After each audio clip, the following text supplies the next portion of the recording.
Sanchez. And set 5, let me go. Right?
Welcome back, everybody. We are at T-minus 26 minutes and 50 seconds to go until NS-31.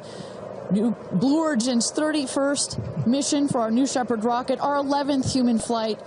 I'm Ariane Cornell here with Kristen Fisher at the desk. Carissa Thompson has left to get into place for her viewing spot for the launch. We are waiting on Capcom, or the capsule communicator, to run the comms check with our astronauts. But Kristen, we were just talking a second ago about, you know, what's going on here. We see our crew member 7, Sarah Knights, who's coming out of the capsule there. She has helped load our crew into the capsule, has done just a double check, making sure those seatbelts are nice and tight, as well as made sure that the earpieces and everything are set for our astronauts. I should note, just as we give kind of a beautiful, we got this beautiful aerial shots this morning of the rocket. We have these sunshades you see on the at the top of the capsule, that kind of white square. We've got one there in the foreground, and coming around you'll see another one on the back.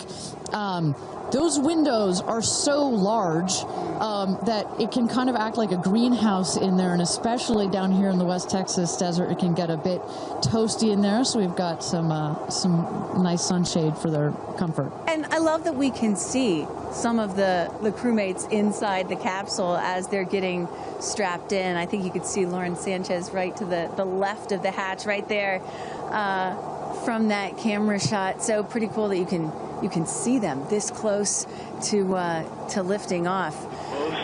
You know, Ariane, I have to say, I might break in. We got experience. Jeff Bezos here. Yep. I'm so excited for you. I don't want to get off. I want to go with you.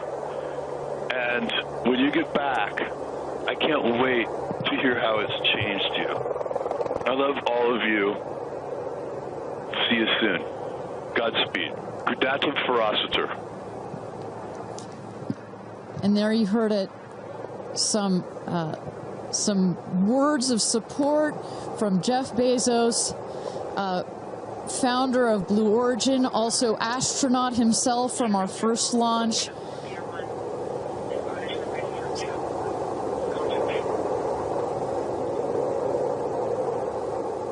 So, of course, Lauren Sanchez is Jeff's fiance, one of her supporters. But as we mentioned before, we've got lots of friends and family that are supporting the rest of the astronauts here. They are out at the viewing tower. Let's turn it over to Tabitha. Tabitha, have you had a chance to chat with some of the family members out there? You know, a lot of friends and family have come out here, and it is an exciting vibe. I am standing by with two women who need no introduction. And Chris, I have to start with you. What is it like to be here, and what brought you all the way out here to this launch? Well, Lauren and Jeff, we're here to support our girlfriend and our friends, and I never thought that we'd be talking to you from a space launch. For sure. So this is a really unique experience, and we're just so honored to be here to support them and watch this amazing part of history. And I'm so proud of her. And I just feel like all of the female astronauts that are going to go up today. It's such a big day in history, and it's so empowering, especially my daughter is 7, and just to see something like this. And I mean, somebody said their grandfather was here that's 92, then they didn't even have transportation back then the way that we do now, and now they're going to space. It's pretty amazing. That's Aisha's grandfather. 92 came all the way here. That's where the story. I was like, I heard this story, and you know, he had no airplanes, nothing back in his day. Now he's seeing his granddaughter go into space. That's a beautiful thing. Really incredible. And how does it feel also to be able to share this with multi-generations within your family? It's really something. It's just Kim keeps writing us because she was supposed to be here with us, and she's studying for law school, so she had a big test that she had to take. Again, something I'm very proud of, but she just keeps calling, going, I have such FOMO, tell me every minute of it. So it's very inspirational, and just super proud of the girls, every one of them. And it's a very brave thing to do, and I think it also just says something, like Chloe said, to my 13 grandchildren. Yeah. And what can you say to that too, for your children? Oh, I just think it's really whatever you dream of is in our reach, especially in today's day and age. And dream big, wish for the stars, and one day you can maybe be amongst them. That's so beautiful. And just before I send it back, any last messages to the astronauts before they take off? I think just great luck. Be present. I mean, I'm so excited. I love the messaging that we keep receiving from the staff here at Blue Origin is don't film it through your phones, look through your eyes, be as present as possible. They will supply all the content that we need and to give to our families, but I love just being in the moment. Yeah, same. And we're gonna... Excited. Yeah, we're so excited. We're gonna be in the moment too here. We're gonna send it back to you guys at the desk, and we're gonna start watching. Love you, ladies. Good luck. Bye. We had no idea that Chris and Chloe were going to be here, and we're about to be interviewed by Tabitha. So that was a nice little treat. They sure looked the part, you know. Oh, they're ready for their day out here in Texas. I love it. Yeah, and you know, for those of you watching, we're really in the middle of the desert. We're a solid 2-hour drive from El Paso. And as you were saying yesterday, Ariane, you know, you really get the sense like you start in El Paso, and the more you get out here, you do start to feel like you're on another planet. I mean, it's got quite a moonscape, Marscape vibe. And our guests that are here today, as we just saw in Chris and Chloe, are dressing the part. Well, so let's bring it back to the real stars of the show, our astronauts. And one of our astronauts that we haven't heard from yet is Gail King. She has obviously a lot of emotions going into this flight.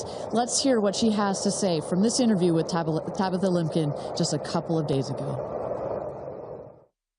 When I made the decision to come, there were only 3 people whose opinion matters to me the most. Favorite daughter Kirby, favorite son Will, and Oprah. That's my kitchen cabinet. And all of them said, I think you should do it. All of them, much to my surprise, including Oprah. I really thought she was going to say, nope, I don't think you should do it. And she was like, do it. She said, I really think you should do it because you've been talking about it. And when it comes back and you're not on it, you're going to be kicking yourself saying, I could have gone and I didn't. And I don't want to have to hear about it for the next few years. And, you know, I think everybody in this group is a storyteller and explore, and to be able to take this message and tell other people what it was like from our different perspectives, I think is very significant. Do you have a message for the kids watching? You should always know that no dream is too big. You know, we have someone, Aisha, who was told when she was a kid, your dreams are too big, you need to dream smaller. No child should ever be told that. And so I want people to know no dream is too big. And also, LL Cool J said this to me once, dreams don't have deadlines. Isn't that good? That is real good. Dreams don't have deadlines. I've never forgotten that he said that, and I believe that as well. What are you taking up with you? Oh, I have a bunch of stuff. I have Luca. I wanted one of his favorite toys, so I have a Sesame Street character called Tamir. Tamir is this little black boy with great curly hair, so Tamir gets to go to space. I have a wooden cross that you can hold in your hands. It fits like in 3 prongs. And a stranger came up to me at the airport. She said, I always hear you talk about being a nervous flyer, and I wanted you to have this. And so if you're ever on a flight and you feel nervous, take it out and hold it. So whenever I'm flying, I have this with me. Also, I just noticed, what is this on your wrist? So Jared, who's one of our jib operators at CBS Morning, his daughter Denise, who's 7, made this for me. And she came into my makeup room and said, I made this for you. Someone else gave me Astronaut Era. That's pretty great. Space Sister. Amanda just gave me this. I mean, so I feel that I feel I'm pretty well protected. Absolutely. I will say this, as excited as I am, I'll be very glad when we come back down. I will be very, very, very glad about that. Well, clearly we heard Gail there, and prior to coming down here in Texas, nervous and excited at the same time. But one of the things I like about this is that she just makes it real, you know? Regardless of who you are, this is a nerve-wracking experience, and the fact that she's so authentic about it, but also, more so, she is stepping so far out of her comfort zone. I think that in its own right is extraordinarily inspirational. I think most people would feel the way that Gail is feeling right about now. I would. If you're about to launch into space. You know, one of the things that I find so refreshing is that, you know, back in the early days of human spaceflight, you had the Mercury astronauts, and they were all white male military test pilots, and they all had to have the right stuff. You could never talk about nerves or being nervous or your feelings or stuff like that. That was the wrong stuff. But now, in 2025, it is the right stuff to be like Gail King and talk about those concerns and fears and excitement that you have before launching into space like that. And that really shows you just how much the human spaceflight experience has changed over the last half century or so. And that really is what today is all about. I know there are some people watching this or who have heard about this who are thinking, why should I care about people going into space, you know? Katy Perry, a famous pop star. Why should I care about that? And the reason is, it's missions like this that really begin the process of opening up space to everyone, for all of humanity. That's what today is about. And I think we have to, it's not just about today. Today is very, very important, but I think also one of the reasons that I love working at Blue Origin is we think in very long time scales. Right? I honestly feel like I'm working at a company that will be here in at least 100 years. And that's how we think about spaceflight. Oh my gosh, look at that cute little kid. She is ready to go to space too. Aww. I absolutely adore that. But we need to be here precisely for kids like that. You cannot, I'm a firm believer that you cannot be it if you can't see it. And that's what this flight is for. It's about inspiring women. Oh, look at, talk about inspirational women. Several female astronauts in that group right there. How many astronauts do we have there? I see 4 or 5? At least 4 or 5 and counting. It's a tight group that's only going to get bigger of those female astronauts there. You see Kelly Girardi and Cyan Proctor. I see Emily Calandrelli, Sarisha Bandla. I mean, just an incredible group of women that have gone to space already. And after today, in just 15 minutes, we are going to be adding 6 more to that group. It's getting close, Ariane. It is getting close. So with that. Thank you again, everybody, for joining us for NS-31, our 11th mission, human spaceflight mission to space here. We are at T-minus 14 minutes and 30 seconds, just to give you a little bit of a preview of what is to come. At about T-minus 10 minutes, we are going to have the go, no-go poll. We're going to throw it back to mission control audio. And basically what that is we go through each of the important subsystems, and our flight director, shout out to Michelle Christensen, our flight director, our first female flight director at Blue Origin. She is going to lead that poll, and we're going to go to each one of the groups and say, are you ready to go for this flight? Is your subsystem ready to go for this flight or not? And they will go around the room, and with the final go, no go, it will be game time here in West Texas for this launch. Look at that. Now, this child is a little younger than you were when your parents went to space. A little bit older. Oh, excuse me, a little older, pardon me. Yeah, because I was just 15 months old when my mom flew in space. And, I think about what it must have been like for her to be a first-time mom and training for her first space flight all in 1 year. And she was a part of NASA's original first 6 women astronauts alongside Sally Ride. Of course, it took them, those first 6 female NASA astronauts, 2.5 years for all of them to fly into space. Now, today, Blue Origin is going to send 6 women into space in a single day. I mean, that's pretty cool right there. Incredible perspective. Also, that was your mom like just 6 months? You were just 6 months old when she started training? She was assigned to her first space flight when she was 8 months pregnant with me. Can you imagine? God, I have a 6-month-old. I can barely fly down to West Texas from Seattle. She gave birth to me on a Friday and was back in the astronaut office on Monday. I don't recommend doing that. As a mom of 2 myself, you're a mom of 2, I probably wouldn't do that. But respect. She did, you know? Respect, that's huge. But I've asked her, I'm like, why did you do that? You know? And she said, because I felt I had to prove something. I felt that I had to, you know, pave a trail for women to come. And so as I'm sitting here today, I'm thinking a lot about what she did, the sacrifices she made to make what's happening today. Again, it's not normal. Human spaceflight will never be normal or routine, but this is the beginning of making this kind of travel. We got 4 moms on board, a grandmother, making these types of people going into space very routine. Now, talking a little bit about that, getting back a little bit into the flight profile and what they're going to feel as part of this now routine flight. So the 6 astronauts are currently in the capsule right now, all strapped in, ready to go. Their audio is working. We are waiting for the T-10 here for the go, no go poll. At T-0, you guys are going to, all of us will hear the pop. That's the ignition of the BE-3 engine. It holds down the rocket for about 5, 6, 7 seconds. Inside the capsule, they'll start to see the glow of the flame, and then they will lift off. They will take off. They are in a somewhat reclined seat, and they'll start to feel the G-forces on their body. And so kind of like sitting in a car that's accelerating, it pushes you back against the seat. That's the same here, except they're going up. They will accelerate to they'll have 3 Gs. So here on Earth, we're at 1 G.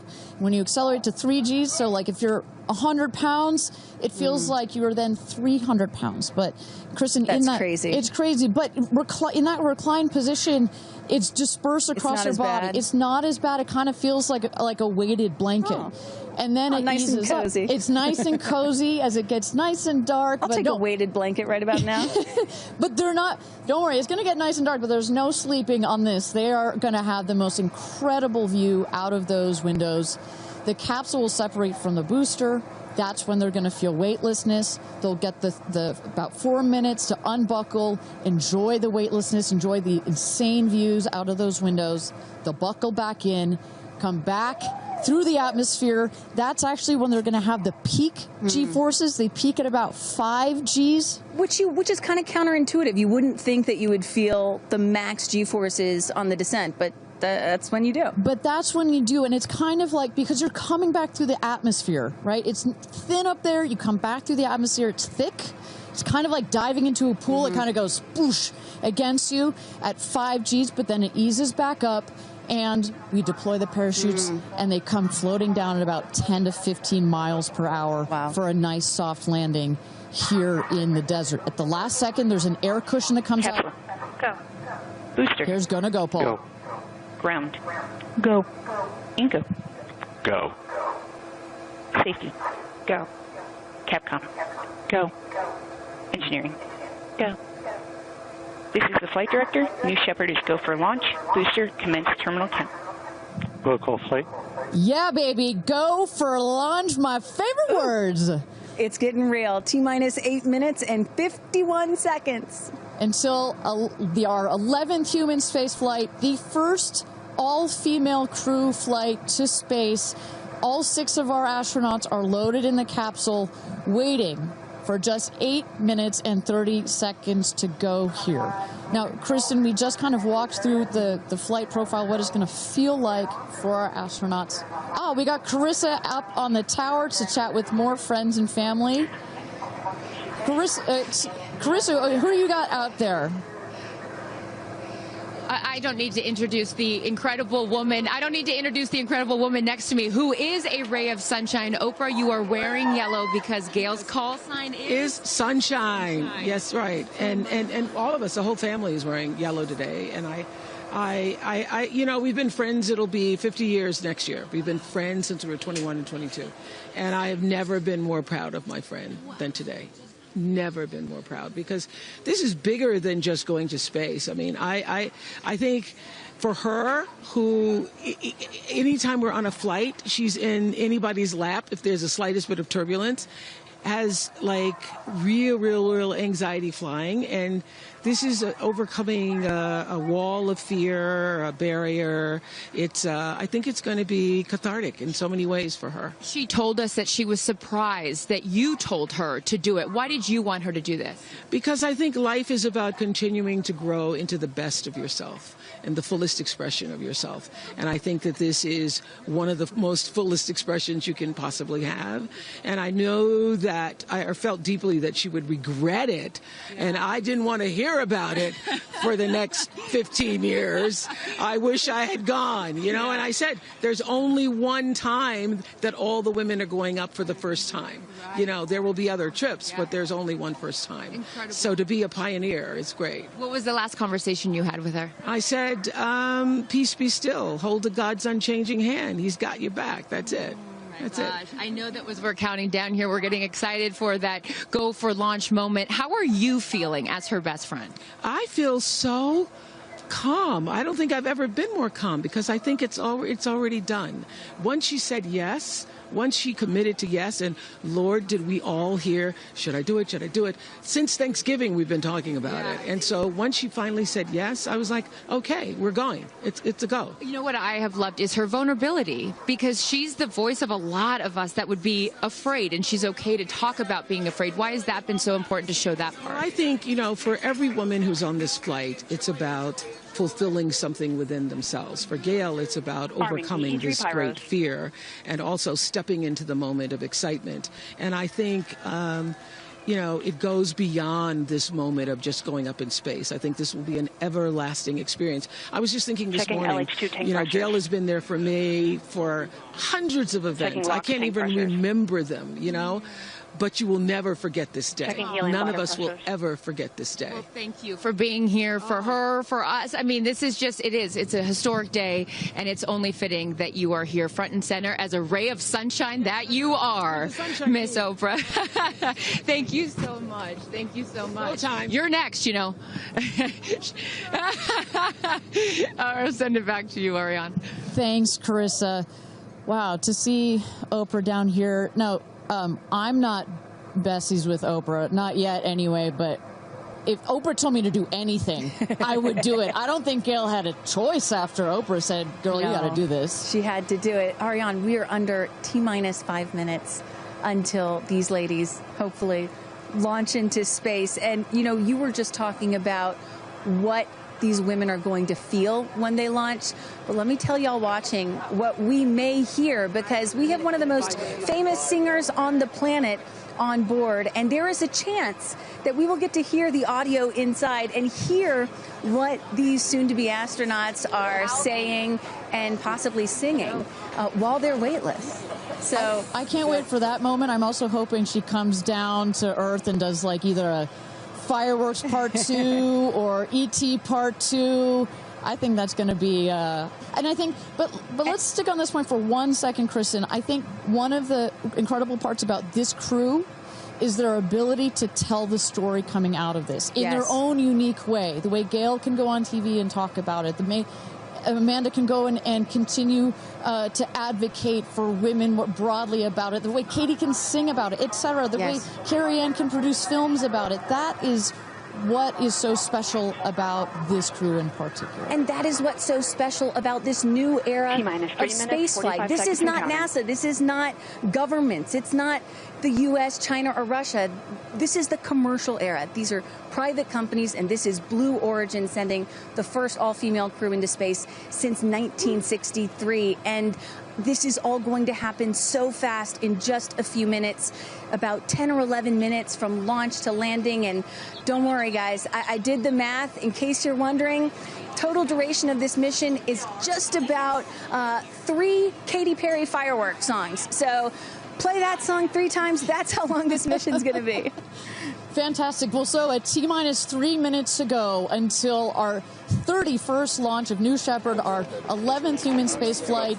Just to tell you what's coming up here. At T-minus 2 minutes, we send the show over to the vehicle. It goes into autonomous mode. Command engine controller ready to start. We have our team, of course, in mission control that have their eyes glued to the screen there. There you goes, mission control, quiet and intense. There's one of our crew member 7's capsule communicator, Laura Stiles. She is communicating in the ear of our capsule, in the ears of our astronauts.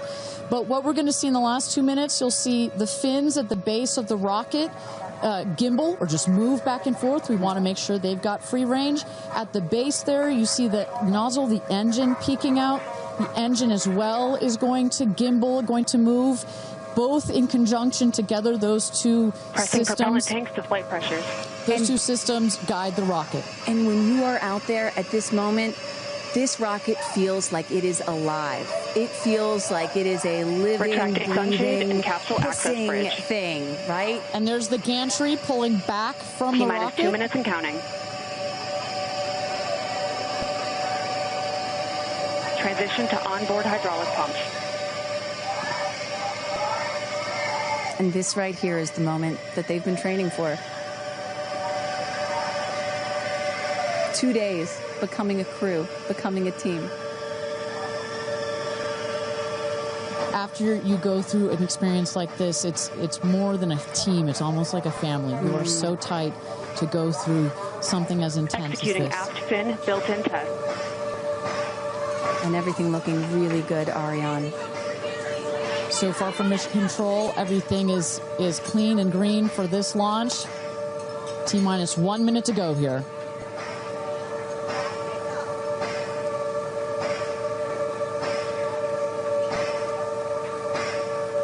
Engine thrust vector control built-in test in work. Vehicle is now on internal power. So in a moment here, we'll see those, what they call the bit checks, the built-in test checks.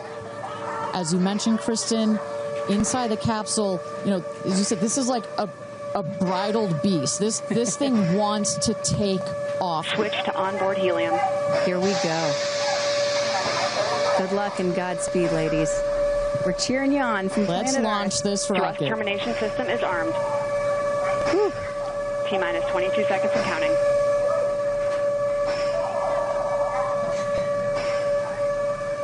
Go to internal.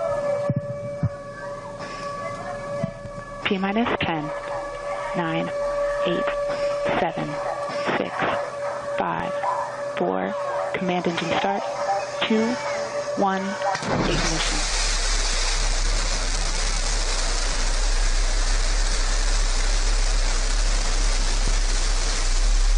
Liftoff. New Shepard has cleared the tower.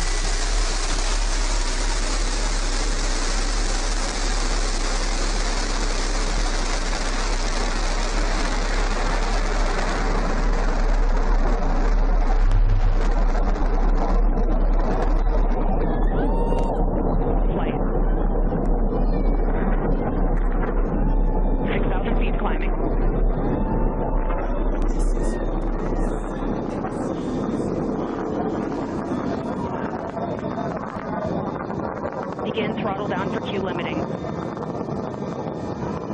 Engine response looks good.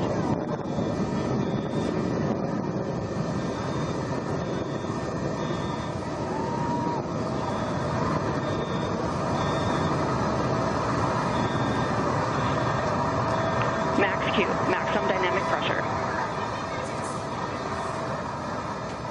Mach 1, vehicle is supersonic. Engine back up to full throttle. Supersonic, we have passed through max Q.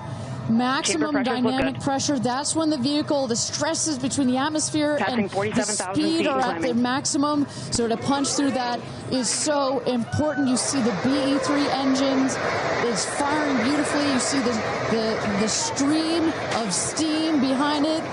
Those ladies right now are having an incredible view on their way to space.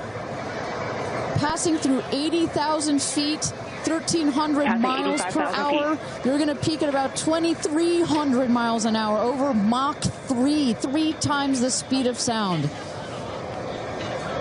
Shortly coming up, we'll have MECO, main engine cutoff. We will turn off the engine, but the two craft, the capsule and the booster, will continue their ascent to space. Stand by, MECO.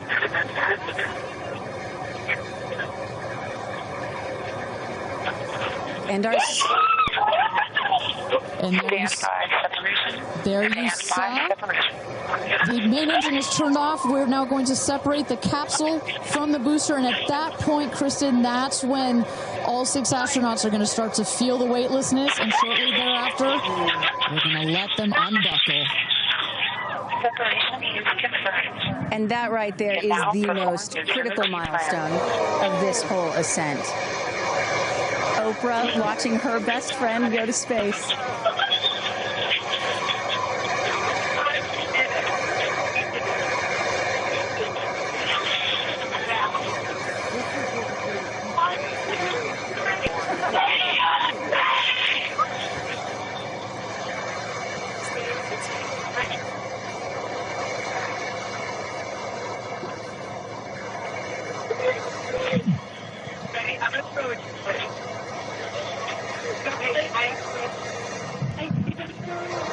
And the two craft is separated.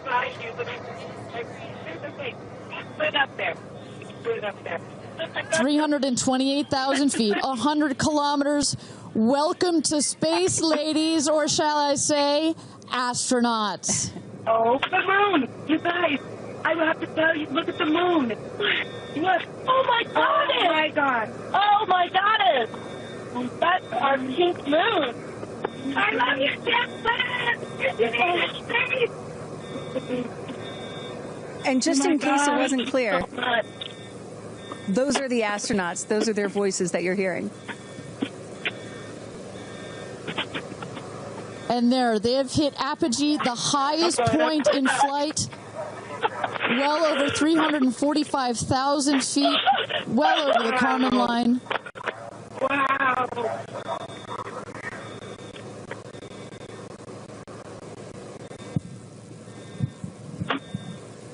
And at this moment, the astronauts have unstrapped from their seats. They are floating. They are weightless. They are experiencing zero-G for the very first time in their lives. And Katy Perry did say that she was going to sing in space. I'm waiting for it. Waiting for it. 1 minute warning. 1 minute warning. So that is Capcom indicating a 1 minute warning for our astronauts to take in those last views before they get buckled back into their seats.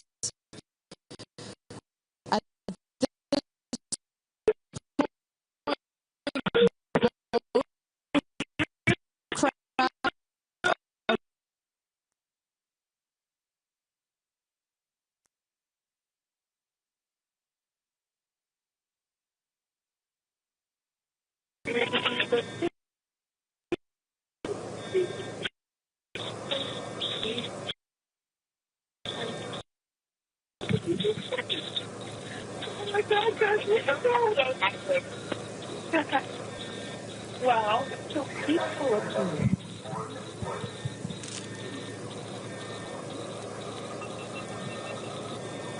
And you hear Dragon.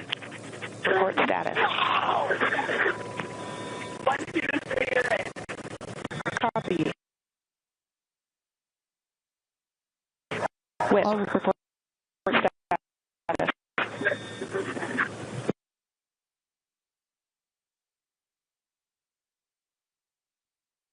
And a great, all astronauts are back. That is the rocket that is screaming back down to the capsule to its landing spot just 2 miles north of where it's taken off from. At the top of the rocket, you see a couple of fins that have popped out. Those are to stabilize the rocket as it comes into land. Shortly thereafter, you will see the drag brakes that deploy that will cut the speed of the rocket in half. And then in the last moments, and there it is. We can see it from the stage. There comes the rocket down. It's going to relight its engine. We're going to also see a sonic boom. We're going to hear that shortly here. And remember, this is something that had never been done before until just a few years ago. Truly the stuff of science fiction that you're about to watch in just seconds. Drag brakes.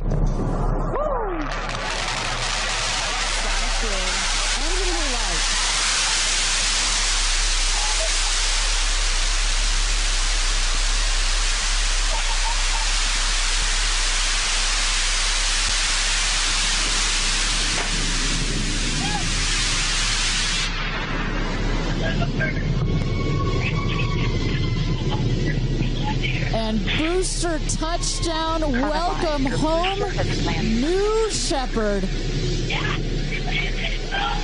Picture perfect landing right there. Picture perfect landing. Right on target. You see that dust kind of creates this dramatic cloud that reveals the beautiful rocket that has just taken these ladies up to space and back. And I love the echo across the mountains. Is that what I was hearing there? That's what you were hearing. You heard the sonic boom, then you heard the engine relight, and all of that reverberates in this big, beautiful valley in West Texas. Stand by, drogues. Stand by, drogues. All right, shortly here, we're waiting to see the drogue parachutes deploy from the crew capsule. Those are like the guide parachutes. There go the drogue parachutes. Just free-falling right there until those drogues came out. And then next will be the main parachutes that get pulled out. Hear that screaming inside the capsule? And all 3 parachutes reefing, and they will slowly inflate, slowing the capsule to a nice, smooth 10, 15 miles an hour. They are cruising back home. 3 good parachutes.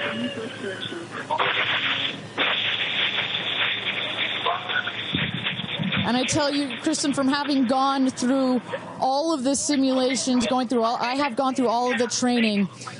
They put you in the capsule that simulates all of this, including the sounds, and when you hear the motors of the parachutes pop out, that is the best moment in flight. Because I know Blue Origin does everything they can to make this as safe as possible, and y'all have an impeccable safety record, but it still has to feel really good when you know that you're coming back to Earth with those parachutes fully deployed.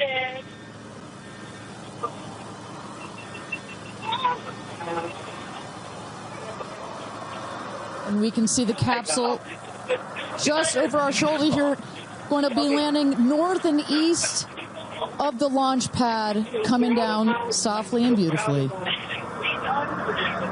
500 feet.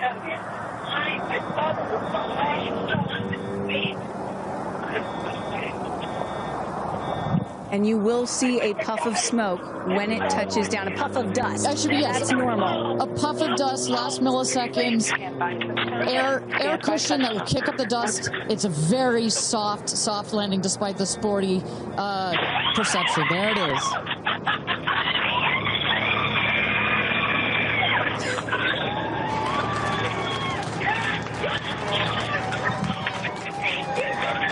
Touchdown. Congratulations and welcome back to Earth. Do status check. Double shot. Kristen, just some incredible images there. The capsule. Copy. Welcome back. Feather. Nice. Let's wait for just a moment here. Make sure they're doing health checks in. Beautiful.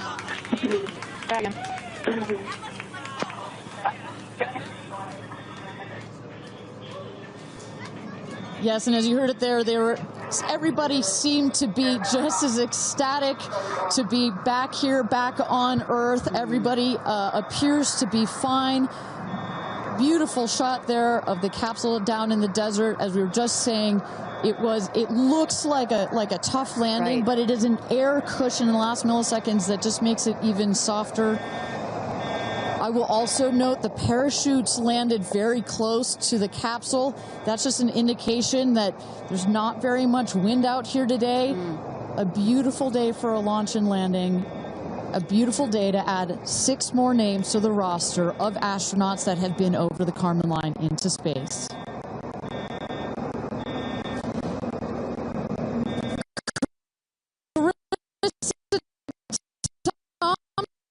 Thompson, what's the view from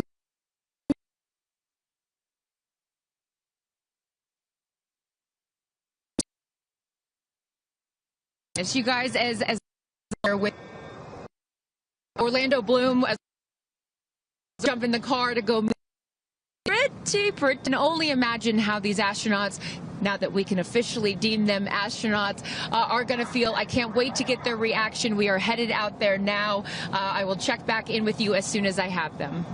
Sounds good, Carissa. And as everybody can see, she is those recovery crews are screaming out there. So we actually send them out as soon as we spot the capsule.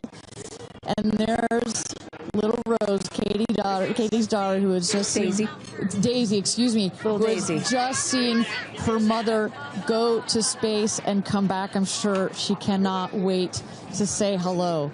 So, but as I was mentioning, the recovery crew is heading out there. We send them out as soon as we can see the crew capsule and spot the crew capsule descending.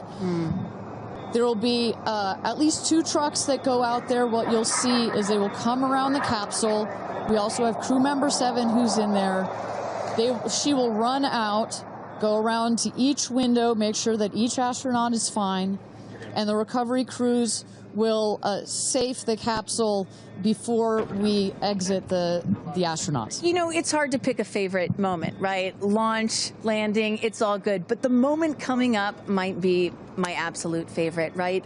It's the moment the recovery team gets out there, then all the friends and family, and we get to see the astronauts emerge from the capsule, and we get to hear what they thought from the last, 10 minutes or so that they were up in space. And I think one of my favorite things that I've ever seen in covering space, certainly with Blue Origin, was that moment for William Shatner, Captain Kirk, as he emerged from the capsule. And this is exactly why you want to send people that are not just professional astronauts into space. What he said was so moving that day. 100% agree.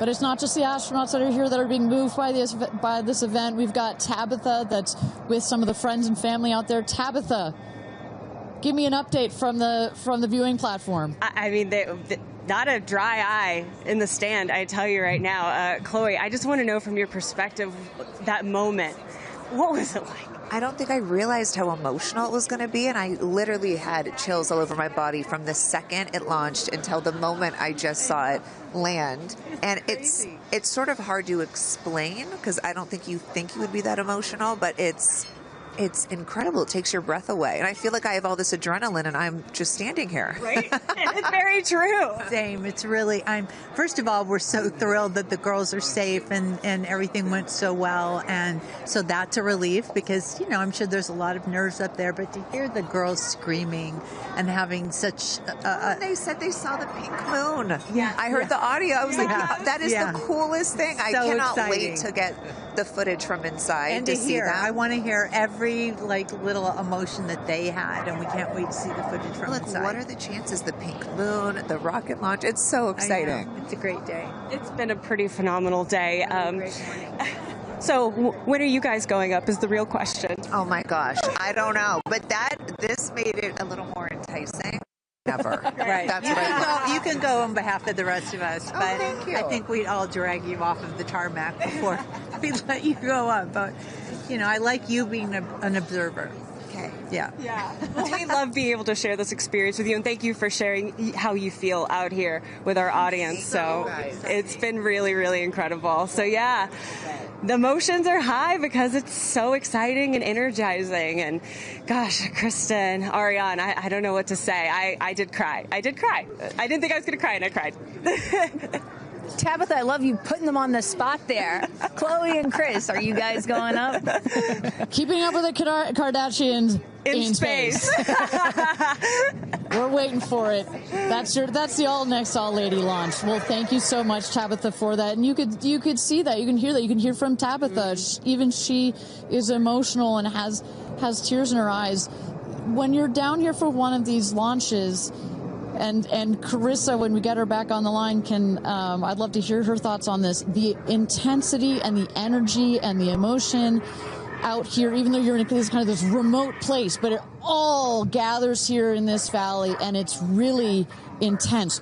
No matter how many times I've seen all 31 of our launches, it gets me every time. Well, anytime somebody says, I don't get it, what's so exciting about space? Come to a launch. Come see a launch in person, and then you'll change your mind. And, I'm just, as we await the moment where these astronauts emerge from the capsule, I'm reminded of what William Shatner said on his mission. He said, "What you have given me is the most profound experience I can imagine. I hope I never recover from this." And I love that. I hope I never recover from what I just experienced. And one of the neat things about this is these women were not in space for several days where they had time to get acclimated to it. They only got 4 precious minutes of weightlessness. And so that high, that feeling of, ooh, I want more of whatever that was, is still so fresh. And you really get to see that when they step out of the capsule. We catch our astronauts. I mean, their minds are still in the process of being blown when they come out of the capsule, and Carissa is going to capture those moments for us shortly here after we get our recovery crew. You see there some of the friends and family have already started lining up there, while the recovery crew, you've seen some images. As I mentioned, they're safing some of the systems on the capsule. We want to release all of the excess air and gas that created that nice air cushion. We'll remove the parachutes, make sure nothing gets tripped up. Also, we reuse those parachutes. And then crew member 7 will take the stairs up to the hatch. It's like a good 3.5-ish feet off the ground, so it just makes the getting out of the capsule that much more comfortable. Crew member 7, last but not least, crew member 7 will open the hatch, and we'll get to see one by one as these lady astronauts now exit the capsule. And a lot of people are probably familiar with seeing, NASA astronauts or Russian cosmonauts emerge from a spacecraft after a long-duration flight on stretchers or, glorified. They need some assistance because they've been exposed to zero-G for so long. Not these astronauts. They're not going to need any assistance. That's one of the beauties of a suborbital spaceflight. You feel great. You don't have to deal with space sickness, right? Exactly. And that's, to that point, this flight, because you're basically going straight up and then over the Kármán line and straight back down. Some astronauts, I think you mentioned your mother may have experienced a little sickness up there. You don't in this one because it's just once up and once down. And you get that nice zero-G floating sensation and you buckle back in. You don't have it's not as extreme. So do you have an astronaut that you're looking forward to hearing from the most? It's really hard to pick. Yeah. I have to say I'm a huge Katy Perry fan, so I'd love to see what her feelings are. Also, as a mother, our kids are close in age. What does that feel when you have young children? You saw her get so emotional in her pre-flight interview. Is that still the weighing emotion, or is she still just, oh my God, I saw the stars, I saw the curvature of the Earth? What's going to come out of her mouth, but really her heart? Is that Jeff Bezos out there right by the capsule? Kind of hard to see. That is correct. That is Jeff Bezos, our founder, on the left, as well as Sarah Knights, our crew member 7. And I just want to thank our viewers for joining us. NS-31, New Shepard's 31st mission to space, our 11th human space flight. From all parts of this flight, for the booster, for the capsule, for our astronauts, a completely successful flight, one of the smoothest flights we've had so far. And we're now just awaiting the opening of the hatch so we can get some views from our 6 new astronauts. Phelps. And I would imagine Lauren Sanchez in seat 1 will be coming out first. That is correct. They'll go. She's in seat 1, which is next to the left. The left window there. She will go first. And then last in number 6 is Carrie Ann. That is the window on the right. Side canyon.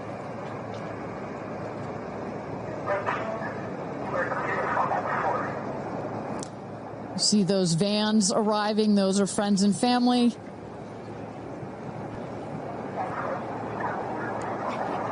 And that's Carrie Ann looking out the window, in the window to the right there. Lauren Sanchez on the left, and you really get a sense for just how big these windows are. I mean, when you're inside this capsule, it's almost as though you're getting a full 360 panoramic view. One of the cool features of this capsule, the largest windows of any spacecraft. So over a third of the surface area of this craft is windows, and that's on purpose. There were many meetings with our founder, Jeff Bezos, where our engineers brought him some windows. He said, nope, make them bigger. They come back. They said, nope, that's nice, but make them bigger. And what you get here, why is that so important? So many of our astronauts have said, when I got out of my seat, I looked at outside my window, and I turned around, and I looked at the other 5 windows, and my brain created a panoramic view, a panoramic photo of it, because so much of the capsule is windows, and it makes for just an incredible experience. Sarah.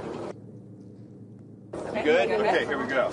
Here goes Jeff Bezos to open the hatch.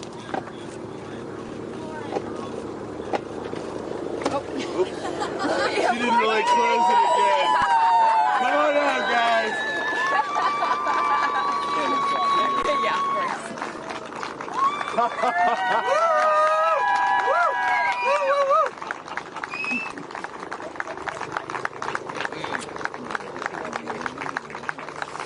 We'll see your babies. Where are my babies? They're over here. Go see them. Where? Oh, we have to go Right there. there. Okay.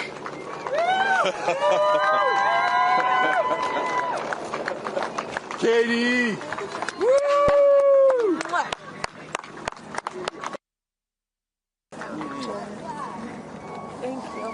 Thank you.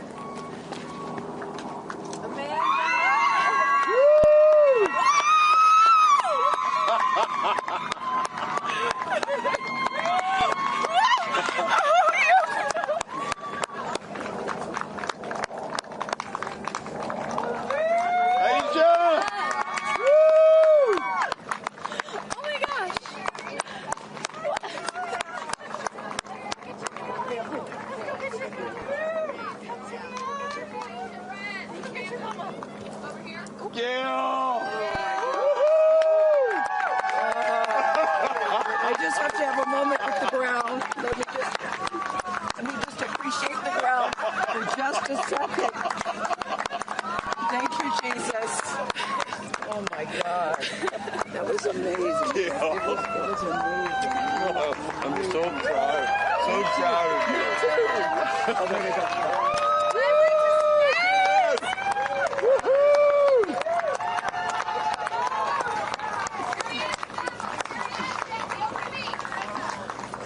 Amazing. I'm so proud of you. Carrie Ann, we got your people over here. Come right around the bushes here. Woo! Come on. I can't hear you. it's not working. So someone just tell me when we're on. Does anyone have our app? All right, and you just saw it there. All 6 astronauts coming out, all ecstatic. Katy Perry and Gayle King both kissing the Earth. Very happy to be back down here, but clearly ecstatic. I don't know about you, Kristen, but my favorite was Lauren coming out and saying, "Where are my babies?" Oh. And I also loved Katy Perry holding a daisy, I believe, and holding the daisy up to the sky after her daughter Daisy. Sweet moment. With that, let's turn it over to Krista Thompson standing by outside the capsule. I don't really have words for it. Oh my God, Lauren, I want to cry just seeing you. I'm so proud of this crew. Like, I mean, Gayle, you know, we were just talking in the capsule, doesn't even have ear piercings. She's so afraid to do anything. And she got in that capsule, and I think, like, it profoundly changed her. I mean, for me, I can't put it into words, but, like, I looked out the window, and we got to see the moon. And it was pink. Was it pink? Full moon. It wasn't pink, but it was almost full. And Earth looked so, it was so quiet. It was just quiet. And is it what you expected? No. Better? Yeah. I don't think you can describe it. Because, you know what I was saying? It was like quiet, but then also really alive. And you look at it and you're like, we're all in this together. Like, that's all I could think about is, like, we're so connected, more connected than you realize, because you just see right here, you see, like, you know, states and all these things that, like, divide us, but we're not. And what is your emotion? What makes you emotional? Joy. Complete and utter joy and gratefulness. Like, it makes me want to come back and just hug everyone and be like, oh my God, we're in this together. Like, that's what this is. And Jeff had told you that it will change you more than you know, and I know you're only a few minutes removed from the capsule, but I can tell already. Emotional. Yeah. To be this I'm like, I don't cry that often. So I didn't expect to be this emotional, but it's also all the love that was in that capsule, and all the heart and the feelings and all the things, and, like, seeing Jeff before I left, I just went, you know, I had to come back. I mean, we're getting married. If I didn't come back, that would be a bummer for me. Only you, by the way, would say this to me. You said, Jeff, if you don't want to marry me, you don't have to send me to space. Don't have to send me to space. What an incredible experience for you. But the fact that when you're in there, we got to hear some of your audio, but give us some of those moments when you guys, just from the second you took off to the second you landed, describe, if you can, for us what we didn't get to hear. It was a feeling of joy. And, like, and camaraderie. It was a feeling of gratefulness. It was a feeling that we're doing this. And, you know, Alan Shepard, I told you about this, did this same exact flight. And he became the first American in space. And 6 women just did the same flight that he did. Oh, I just want to keep hugging you. It's really cool. Yeah. And I hope that more people get to see this, because I feel, I don't even know how much it's going to change me. And I want to thank the Blue team. I mean, look at them. I mean, they work so hard to make sure this vehicle gets up and safe. And I'm so proud of you.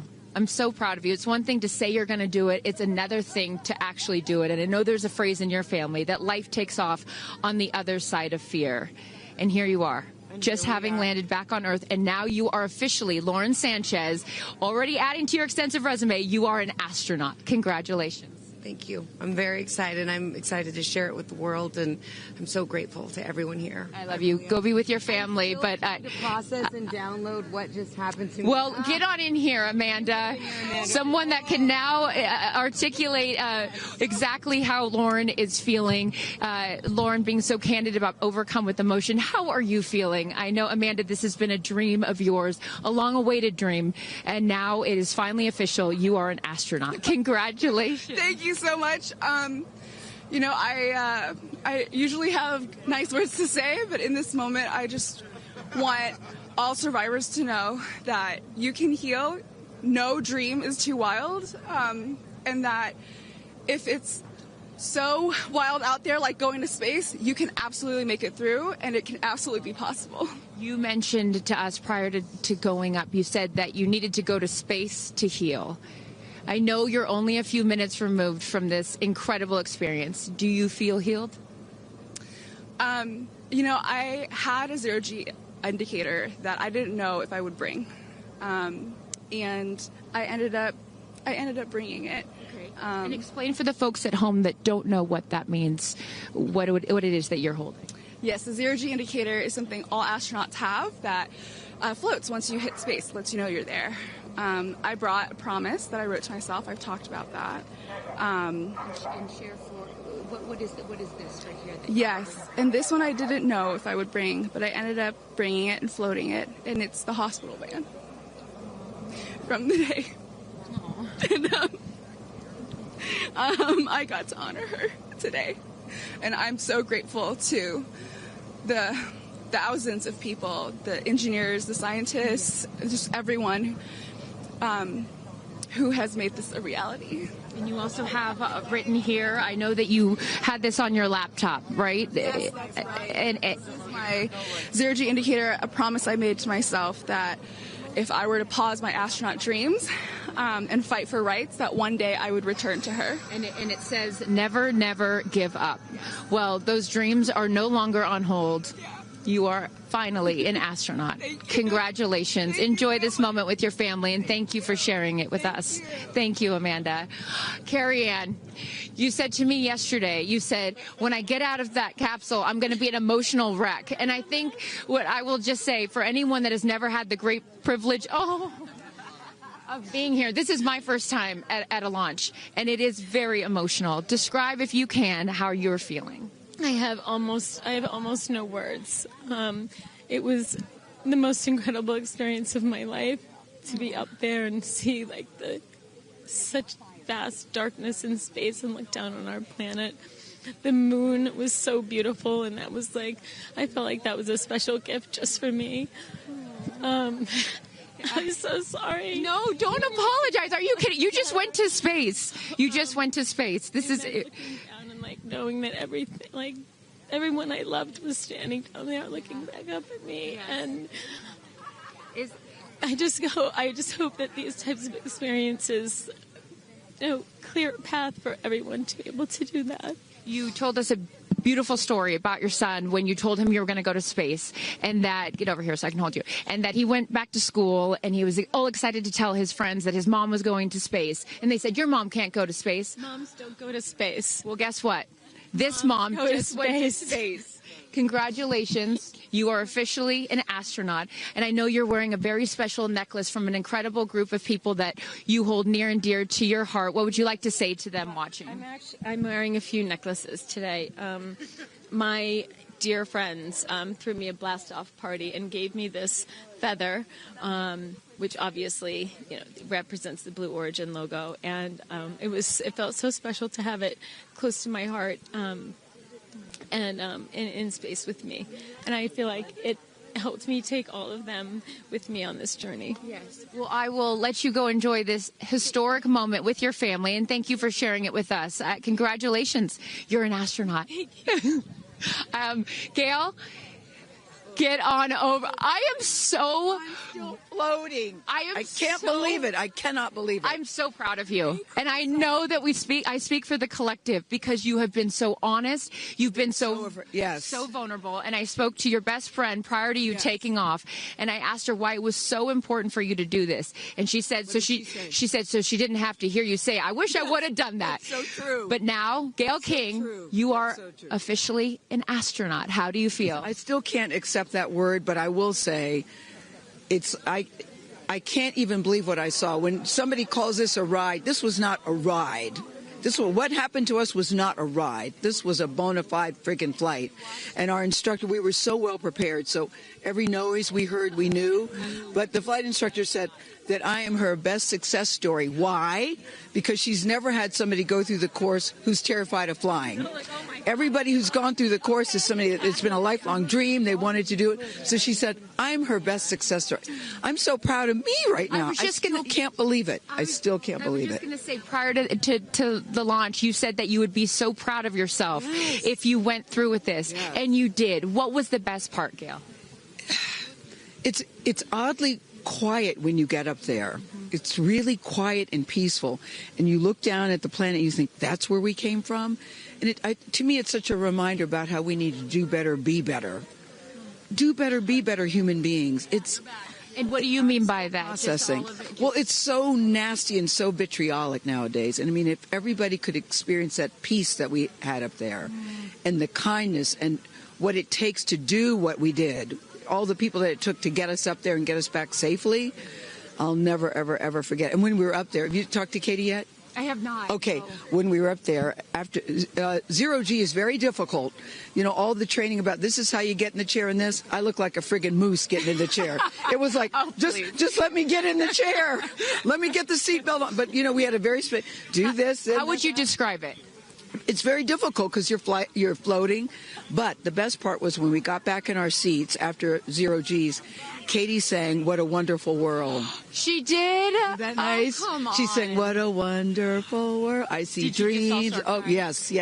Oh. Because we'd been asking her to sing all the time, and she wouldn't. And then, because everybody said, sing Roar, sing Fireworks. And she said, it's not about me. I wanted to talk about the world. Wow. You know, isn't that nice? You got to ask her about that. That's really special. And when Lauren got out, she was overcome by emotion for a lot of reasons, and rightfully so. But she spoke to the group and how close you guys have all become because of this experience. How would you describe the camaraderie that you guys now have together? I would say that we are forever bonded, because you can't go through what we went through to look out for each other, to help each other, and not be changed by that. Yeah. You know, it really is a true. People throw the word around, but it really is a true sisterhood. Mm-hmm. But it speaks to how we were set up for success. The training was so, I can't stress this enough. The training was so friggin' good. We were set up for success. And it went exactly as they told us it was going to. Every boom that you heard, the drones, the drogues coming out, the parachutes coming out, it went exactly as they said. Are you glad you did it? I am glad I did it. Yeah. I am glad I did it. Yeah. I am very glad. I have no regrets about doing it. What would you say to people watching right now that are scared, that are fearful of anything? What would you say to them? Well, I just said I'm stepping way out of my comfort zone, because this is so not like me. I said up there, I might now get my ears pierced. I've always been afraid. Which is great. I love that you've never had your ears pierced. No, even Hootie at the training center. You don't have your ears pierced? I go, because it hurts. Oh, my gosh. But I mean, for people that are afraid, Eleanor Roosevelt once said, courage is doing something that scares you, but you do it anyway. And I stepped out of my comfort zone in a way that I never thought was possible for me. Mm-hmm. And now that I've done it, I really do feel I can take on anything. Anything. Congratulations, Gayle King. You are an astronaut. Thank you, Chris. I am so excited for you. I'm so excited for you. And I'm going to go with you to get your ears pierced, because I want to get another hole right here. Go enjoy this with your family. Thank you so, so much. Aisha, oh my goodness. Congratulations. Congratulations. You are officially an astronaut. How do you feel? Also, how do you look perfect after just going to space? I mean, my goodness. I will never be the same. I mean, when you get up there and you see the Earth, and it's so beautiful, and it just fills the screen, And it's not just your window. It's like everybody's window, and there's no boundaries, there's no border. There's just Earth. It's incredible. You know, Gail is so honest that this wasn't her dream, but this was a dream of yours. How do you feel now that you just achieved it? Like I picked the right dream. And when we landed, I said, Exuma, I'm good blue comm, but I'm ready to go back. Wow, really? Yeah. What was the best part for you? The best part for me, actually the whole thing. But we got in and we counted down from 10. And then I started to hear some singing. And when we lifted off, everybody, you could just feel the energy in the capsule. And when we got up there and we got out of our seats, we all just looked at each other. And there was this moment, and I can't wait for people to see it on the video, but there was a very special moment between all of us. And it's just beautiful. It's so beautiful. Yes. Where is your grandfather? Your 92-year-old grandfather, who I know you were so excited to bring. What did he say to you when you got out of this capsule and got to see him for the first time? He said, I was really worried for you, but then Oprah squeezed me. Oprah has a way of making us all feel just a little bit more at home and a little bit calmer. I know your father is watching down on you, and he is your angel. What do you think he's thinking right now in heaven? I think he was like, woo! To have the opportunity to have flown his star in my flight bag and to have a perspective that very few people get to have of Earth, I just feel a renewed connection to everything in life and where we are, and I can't wait to go back out there and pour what I've learned into the world. You have given so much to so many, and I know there are a lot of people watching right now, some young boys and some young girls that are inspired constantly by you. What would you like to say to them? Dream it, plan it, and go and do it. I never really thought I could go to space, although I really wanted to go. And today just confirmed that dreams are real, and sometimes reality is wrong. Your dreams just came true. Congratulations. Go enjoy this with your family. Thank you for sharing your experience with us. Katy. No, you're not the crier of the group. Feeler of the group. No, you are not. I'm crier. I'm going to tell you something right now. You are officially an astronaut. Thank you so much. How do you feel? I feel super connected to love. So connected to love. I think this experience has shown me you never know how much love is inside of you, like how much love you have to give, and how loved you are until the day you launch. We had these incredible shots of Daisy watching you as the rocket, it'll make me cry, as the rocket's going up, and she was so proud. Just kept saying, Mommy, Mommy. And I know you'll feel the same way when you watch it. And you brought a real-life Daisy up. That's it was right. important for you, not only because it's your daughter's name, but why else was that important to bring it? Daisies are common flowers, but they grow through any condition. They go through cement, they go through cracks, they go through walls. They are resilient. They are powerful, they are strong, they are everywhere. Flowers are, to me, God's smile, but it's also a reminder of our beautiful Earth and the flowers here and God's smile and the beautiful magic that is everywhere, all around us, and even in a simple daisy. So to really appreciate it and remember it and take care of it and protect it. Gail shared with us the song that you sang when you got up there. What a wonderful world. Why was that important to sing that particular song? I've covered that song in the past, and obviously, like, my higher self is always steering the ship, because I had no clue that one day I would decide to sing a little bit of that in space. But I think that it's not about me. It's not about singing my songs. It's about a collective energy in there. It's about us. It's about making space for future women and taking up space and belonging. And it's about this wonderful world that we see right out there and appreciating it. This is all for the benefit of Earth. You have done so many incredible things in your life, selling millions of records, selling out stadiums. Where does this experience rate for you? This experience is second to being a mom. Wow. Yeah, that's it. That's why it was hard for me to go, because that's all my love right there.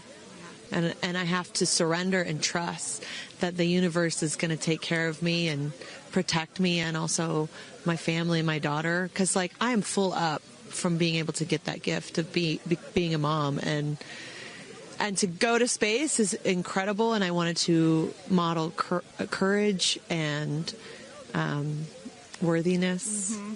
And fearlessness. You did. You said you wanted to go to space for the fearless women in your life as well, your sister and your mom. Yeah. What was their reaction when you got to see them after you got off the capsule?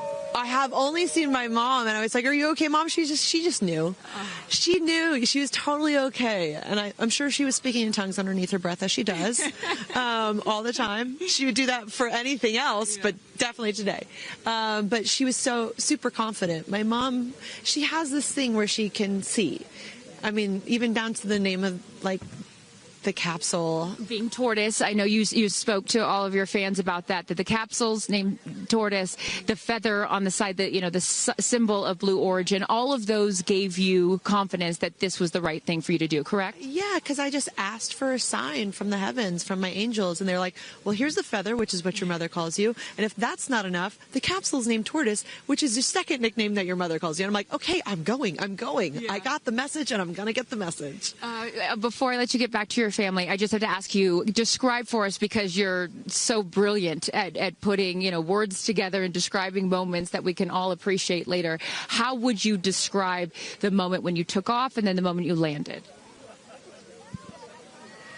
The moment, I mean, it is the highest high, and it is surrender to the unknown, trust, and this whole journey is not just about going to space. It's the training, it's the team, it's the whole thing. I couldn't recommend this experience more. This is like up there with all the, different tools that I've learned in my life, from meditation to the Hoffman process. This is up there because what you're doing is you're like really finding the love for yourself, because you got to trust in yourself on this journey, and then you're feeling the love when you come down, for sure, and you're feeling that strength. So I feel really connected to that strong divine feminine right now. By the way, you're such a badass. I love that the month of April, you're like, I'm going to space and I'm launching my tour. It's really incredible. Now I know I'm asking this question for your fans. Will you write a song about this experience? Oh, for sure, 100%. And not only that, I got to reveal my set list for the tour on a butterfly. How apropos. Incredible. Just flying in space. I don't know if anyone's ever in space. I don't know if anyone's ever done that before, so I'll just... Well, there's a lot of things that you have done first. You are now officially an astronaut, and let me just tell you, on behalf of everyone here at Blue Origin, our webcast, and everyone, all of these individuals that put this incredible thing on, congratulations. Thank you so much. Thank you for sharing your experience. It's a 10 out of 10. That's my review. 10 out of 10. You definitely go for it. 10 out of 10. Thank you, Katy. Congratulations. All right, you guys, so many fun moments that we'll continue to see as we get the footage. But I'm going to send it back to you and let these incredible astronauts enjoy their time with their friends and family. Thank you so much, Carissa. Wow. Kristen, I mean, 6 inspirational women in their own right. Eloquent. I could not be that eloquent coming down from space. You heard Katy Perry saying 10 out of 10, but number 2 experience only to being a mother. What were some of your takeaways from what we just heard? Gail King used the word sisterhood. I'm feeling the sisterhood today. First all-female crew to space since 1963, and that was a solo mission, Valentina Tereshkova. And I'm with an all-female broadcast team here at Launch Site 1 in Blue Origin. Ariane, it has been a complete honor to work alongside you. It has been such an honor to watch all of the things that these women and their loved ones have said about what this experience means to them, because I am a firm believer that if you don't understand why people come out here to watch a space flight, it's just because you haven't seen a launch yet and you haven't been a part of this experience. And I truly believe what we witnessed here today is something that will continue to open up spaceflight and this experience for all of humanity and our little ones at home. 100%. You know, I said it earlier. You can't be it if you can't see it. And to see these 6 women go up and the roles that they have played before, but I can't wait to see the roles that they play afterwards in their way of telling this story for the world to hear, to experience, to see. This is just the beginning. So I want to give a shout out to them, because as you saw, that is coming out of your comfort zone, whether you wanted to go to space or you're like Gail and you didn't anticipate it. Thank you for trusting yourselves and to their families and trusting their loved ones with Blue Origin. We are very proud to do that. I'm so proud of Gail King, too. I wonder if she's still afraid to fly on airplanes after flying to space. Have we cured her of her fear of flying? I don't know if we've cured her for getting your ears pierced. So there we go. Baby we'll take steps. That one. Let's start with that one after this not so baby step. Aw. Look at that beautiful shot. And now the party starts, right? Can we pop some champagne and celebrate a little bit later? Let's do it. It's only 9:20 a.m. It's not too early. 5 o'clock somewhere, baby. All right. What an incredible day. Just for all of us, for our astronauts, for our Blue Origin team. It was an honor to fly you to space. And if you would like to follow in the pioneering footsteps of these astronauts and purchase a seat to space, visit blueorigin.com and click Fly to Space. Your own journey to visit the Kármán line is much closer than you think. If you'd also like to purchase a mission patch to commemorate today's launch, head to Blue Origin shop for patches and much, much more. For Kristen, Carissa, and Tabitha, I'm Ariane Cornell. Thank you so much for joining us. And until our next launch, Gradatum Ferociter.